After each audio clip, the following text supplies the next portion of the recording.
El tercer templo de Salomón está a punto de construirse. Muchos cristianos y muchos judíos están a la espera de la construcción o reconstrucción del tercer templo. Pero ahora bien, ¿qué importancia tiene este tercer templo? De que muchos youtubers cristianos y muchos judíos están subiendo videos hablando de la posibilidad de la reconstrucción del tercer templo. ¿Qué importancia tiene este templo para la humanidad o para los cristianos? En este video vamos a explorar la importancia que tiene la construcción del tercer templo. Y también vamos a hablar del primer templo, quién fue que lo construyó, quién lo derribó. El segundo templo, quién los construyó y quién lo derribó. La importancia también que tiene la reconstrucción de este tercer templo, porque están haciendo mucho eco en esta reconstrucción del tercer templo. Así que antes de iniciar con el video, te invito a que te suscribas a este canal, activa la campana de notificaciones, comparte este video y recuerda algo muy importante: durante el transcurso de este video, deja todas tus dudas y todo tu comentario mientras te vayan surgiendo. Yo te estaré respondiendo inmediatamente. Así que iniciamos rápidamente con el primer templo. Antes de hablarte de la construcción del primer templo, primero vamos a ver qué es el templo o el templo de Salomón. Bien, en la antigüedad, el pueblo de Israel, cuando Dios los sacó de Egipto, ellos hicieron un tabernáculo, y en ese tabernáculo ellos ofrecían sacrificios.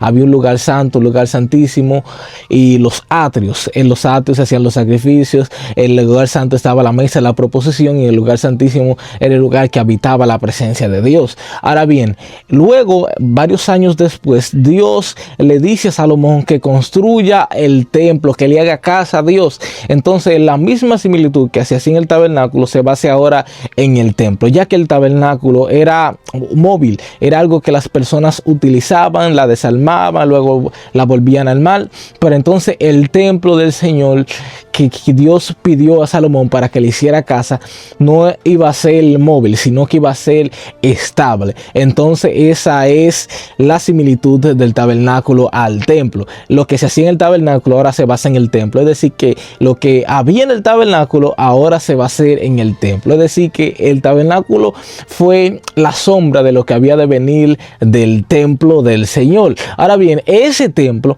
Dios lo mandó a construir a Salomón. Luego que Dios manda que se construya ese templo de Salomón, Dios le da una advertencia al pueblo. Y el pueblo escucha la advertencia que Salomón le da, que Dios le da a través de Salomón. Y es que si ellos adoraban dioses ajenos, ese templo donde ellos adoran se iba a ver totalmente destruido. Y entonces así fue. Nabucodonosor sitió a Jerusalén, porque Jerusalén estaba haciendo guerra contra Nabucodonosor. Nabucodonosor era el rey de Babilonia en aquel entonces. Entonces él sitió a Jerusalén completamente. Luego que sitió Jerusalén, el pueblo de Israel completo, él agarró y destruyó el primer templo. Quien destruyó el primer templo fue Nabucodonosor. Ahora bien, ¿de qué manera fue que el rey Nabucodonosor destruyó el templo del Señor? Bien, él no lo destruyó con maquinarias moledoras ni nada de eso por el estilo, porque en aquel tiempo no había nada de esas maquinarias, sino él destruyó la casa de Jehová, que era el templo de Salomón, lo destruyó quemándolo. Exacto, lo redujo a cenizas. Luego que redujo la casa de Jehová a cenizas, también redujo a cenizas la casa del rey. La casa del rey la redujo a cenizas. También redujo a cenizas las casas de los príncipes. Es decir que Nabucodonosor le declaró la guerra total al pueblo de Israel en aquel entonces. El primer templo fue construido aproximadamente del año 957 antes de Cristo y fue destruido en el 586 antes de Cristo por el rey Nabucodonosor.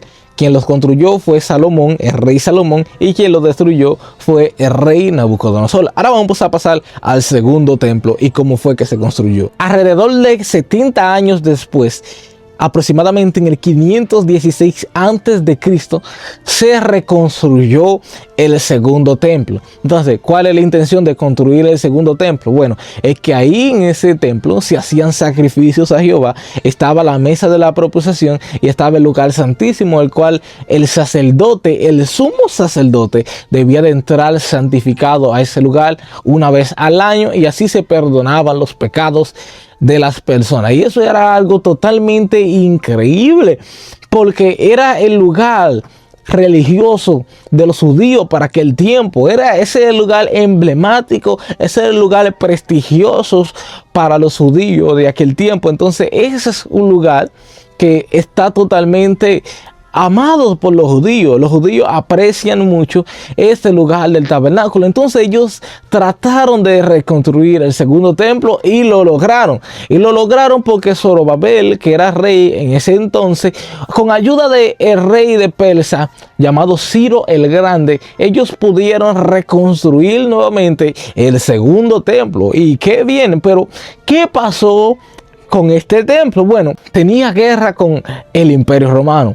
Y el Imperio Romano, al ser la guerra tan fuerte, ellos prevalecieron. Al prevalecer, el Imperio Romano tomó posesión de ese lugar en el cual se hacían los cultos al Jehová. Y él destruyó el templo. Digo, ellos destruyeron el templo. Destruyeron el templo a tal manera que también lo incendiaron, destruyeron los muros y se cayeron todos los muros del templo. Simplemente quedó, según dicen, un muro que ahora lo llaman el muro de los lamentos. En ese muro los judíos van a lamentarse. Ellos hacen cartas y la ponen en las hendiduras de la peña del muro. Las ponen ahí, ciertas cartas y ciertas oraciones a Jehová, y ahí van ellos a hacer oraciones al Señor. Pero es simplemente ese lugar que ellos tienen. Pero ahora, ¿qué ha pasado con ese lugar? Bueno, es que ahora el pueblo judío no puede construir el templo en ese lugar. Y ustedes dirán, ¿por qué es que ellos no pueden construir el templo? El Imperio Romano tomó posesión de ese lugar en el cual se encontraban los judíos, y todos los judíos fueron dispersos. Y hoy en día se encuentran muchos judíos dispersos, y ellos tienen una esperanza de que se van a volver a reunir en ese lugar en el cual ellos adoraban a Dios. Se van a reunir nuevamente y van a volver a ofrecer los sacrificios y los cultos en ese mismo lugar. Pero ahora mismo el pueblo judío se encuentra un poco disperso. Ese lugar lo tienen hoy en día los musulmanes. Es propiedad de los musulmanes. Y los judíos no pueden entrar ahí a hacer cultos como ellos lo hacían antes. Lo que pasa es que cuando ellos se dispersaron, este lugar lo tomó Cisjordania. Luego que lo tomara Cisjordania, hasta hoy tiene posesión de ella, y fue quitada de la mano de todos los judíos, ya que ese lugar se encontraba desolado y ningún judío podía establecer el culto nuevamente en ese lugar. Ese lugar es muy emblemático y muy respetado para los judíos, ya que en ese lugar se dice que es el monte de Moria, y ese mismo monte de Moria es el monte en el cual el padre Abraham, el padre de la fe, ahí fue a ofrecer a su hijo Isaac a Dios cuando Dios se lo pidió en una ocasión. Y ese es el lugar en el cual fue determinado por Dios para que se estableciera el templo de Salomón, o el templo de Dios. ¿Qué exactamente está impidiendo la reconstrucción del tercer templo de Salomón? Bien, a pesar de que los musulmanes son los que tienen ese territorio en su poder, déjame decirte que ahora mismo se encuentran dos edificaciones totalmente emblemáticas y muy importantes para los musulmanes: la cúpula de la roca, o el domo de la roca, y la mezquita de Al-Aqsa. Esas dos edificaciones de los musulmanes son demasiado importantes para ellos, y pedir que se derriben esas dos edificaciones para los musulmanes sería estar ofreciéndole la guerra a los musulmanes, y eso está impidiendo esta reconstrucción del tercer templo. Ahora bien, ¿por qué ellos no entran en un acuerdo? Bien, lo que se supone y lo que se dice es que se va a hacer una tercera guerra mundial. Exacto, a causa de ese tercer templo que está a punto de construirse, se va a hacer una tercera guerra mundial. Y esto muchas personas los simbolizan con un relato bíblico que es referido con respecto a la guerra de Armagedón. Es ahí en el cual el Señor va a descender del cielo y todo esto, pero eso no se lo voy a explicar ahora, sino en otro video. El templo de Salomón es un templo bastante grande y bastante amplio. Se debe de llevar absolutamente una buena parte, una buena cantidad, un buen territorio, derribando así la cúpula y el domo de la roca y la mezquita de Al-Aqsa para poder establecerse nuevamente ese templo. Y si se hace eso sin permiso de los musulmanes o se entrar en un acuerdo con respecto a los musulmanes, sería totalmente desafiándole la guerra. Ahora bien, ¿por qué se quiere construir de nuevo ese lugar? ¿O por qué no eligen otro territorio simplemente y ya? Y así se acaban los conflictos y los judíos van a otro lugar. Es que lo que pasa es que ahí hay intereses religiosos en primer lugar, políticos también en ese lugar. Y lo que pasa es que establecer ese templo en el lugar que Dios había profetizado como religión, este es el simbolismo que se le da, porque ahí es que estaba anteriormente el primer y segundo templo. Entonces ahí es que los judíos dicen que se debe de construir. Entonces, ¿por qué de nuevo construir ese templo también? Es que ellos dicen que va a venir el Mesías. Y esta es la parte totalmente importante para los judíos y también para los cristianos, ya que los judíos piensan que todavía el Mesías no ha llegado, ya que los judíos no aceptan a Jesús como el Cristo. Ellos no aceptan que Jesús es Cristo, que Jesús es Jesucristo. Ellos no aceptan este término, simplemente aceptan a Jesús como un simple profeta. Y este es el opening que ellos le van a abrir a la humanidad. Y este va a ser un acontecimiento totalmente histórico, tanto para los cristianos judíos y para los que no son cristianos, hasta para los que son ateos. Ya que se dice que el anticristo o el Mesías que está esperando los judíos va a ser el anticristo que se va a sentar en ese tabernáculo y va a reinar. Ahora bien, ¿por qué él se debe de sentar ahí? Es que la Biblia lo profetiza a él, ya que los judíos no quisieron aceptar a Jesús como Dios. Ellos van a aceptar a su propio Mesías, y la Biblia profetiza este acontecimiento del cual él se va a sentar en el templo de Dios y se opone y se levanta contra todo lo que se llame Dios o es objeto de culto hacia Dios. Tanto así que él se va a hacer llamar y se va a hacer pasar por Dios. Entonces, ¿por qué él se debe de hacer pasar por Dios? Bien, él se debe de hacer pasar por Dios porque los judíos lo van a querer o lo van a tener a él como el Mesías, pero en realidad su nombre no es el Mesías, sino el hombre de pecado, el falso profeta o el anticristo. Estos son los nombres que la Biblia le da a ese personaje que va a venir. Entonces, los judíos lo van a tener a él como un Dios, pero los cristianos, entonces ellos lo tienen a él como el anticristo. Lo tenemos a él como el anticristo porque la Biblia así es que lo profetiza. Pero ¿qué es importante para la humanidad? Y es que lo que pasa que este señor que se va a sentar en ese templo va a gobernar el mundo entero. Exactamente, ya no va a haber presidente en ningún país, simplemente van a haber ciertas personas que van a gobernar, gobernadores van a haber, como en Estados Unidos, que simplemente hay un presidente y los demás son gobernadores que hay en diferentes estados. Entonces eso mismo va a pasar en el mundo, va a haber un solo rey que va a reinar en el mundo entero, un solo presidente que va a reinar en el mundo entero.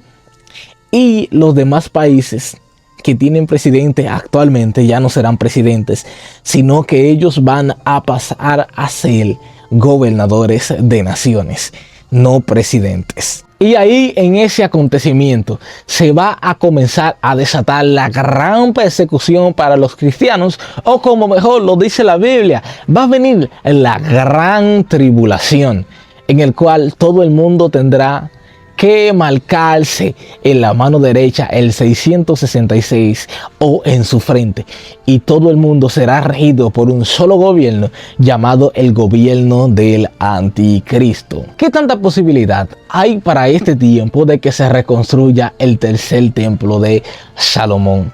Bien, las posibilidades ahora están aumentando debido a que Donald Trump está a favor de Israel. De hecho, se reunió con el presidente de Israel y así comenzaron a hacer ciertos acuerdos. Ya Donald Trump tiene a Gaza. Él dijo que va a tomar Gaza y fue otorgado por el primer ministro de Israel, que le otorgó Gaza para que Israel tenga paz con respecto a Gaza, y Donald Trump va a gobernar ahora mismo en Gaza. Eso es un acuerdo que se están dando ahora mismo en este tiempo. El presidente de Argentina, Milei, está también a favor de que se reconstruya el tercer templo, ya que este presidente siempre le ha dado la ayuda al pueblo de Israel y está a favor de que se reconstruya el tercer templo. Ahora mismo las probabilidades están bastante altas. Si Donald Trump está a favor de que se reconstruya el tercer templo, también está Elon Musk a favor, y también están las demás personas que están a favor de Donald Trump. Entonces, si está Milei, también hay otras personas que están a favor de Milei que también van a dar su apoyo para que se reconstruya el tercer templo. Pero cabe destacar que lo que le dije anteriormente y las posibilidades de guerra que se puede armar para la reconstrucción del tercer templo también se pueden llevar a cabo para este tiempo. Y déjeme decirle, para la conclusión de este video, es que si se reconstruye el tercer templo y se manifiesta el hombre del pecado, pues entonces acontecerá el arrebatamiento de la iglesia, porque Cristo debe de venir a salvar a su pueblo de esta gran tribulación, ya que la misma Biblia establece y dice en Apocalipsis 13 versículo 10: por cuanto has guardado mi palabra, yo también te guardaré de la hora de la prueba que ha de venir sobre el mundo entero, para probar a todos los moradores que moran sobre la faz de la tierra. Eso lo dice la Biblia con respecto a la salvación de los cristianos, que cuando se manifiesta el hombre de pecado, pues entonces habrá la salvación de nosotros los cristianos. Así que, mis queridos hermanos, yo creo que en conclusión, para poder finalizar este video, déjenme decirle que las probabilidades están altas y están aumentando. Los musulmanes algún tiempo van a ceder, sea con guerra o sea con paz. Ellos van a ceder a la reconstrucción del tercer templo, ya que eso es un acto bíblico y profético que se va a manifestar para ese tiempo. Hablamos de escatología bíblica. Esto está a punto de acontecer. Hablamos de la importancia de la reconstrucción del tercer templo de Salomón, para que usted sepa lo importante que es para los cristianos, para los judíos y para la humanidad, ya que a pesar de que los judíos y los cristianos son que tienen su mira con respecto a el tercer templo, déjame decirte que también la humanidad se va a ver afectada con respecto al tercer templo. Así que eso ha sido todo por hoy, mis queridos hermanos. Suscríbete, comenta, comparte este video y déjenme decirte que Cristo viene pronto. Recuerda darle like. Nos vemos en una próxima entrega y que Dios te bendiga.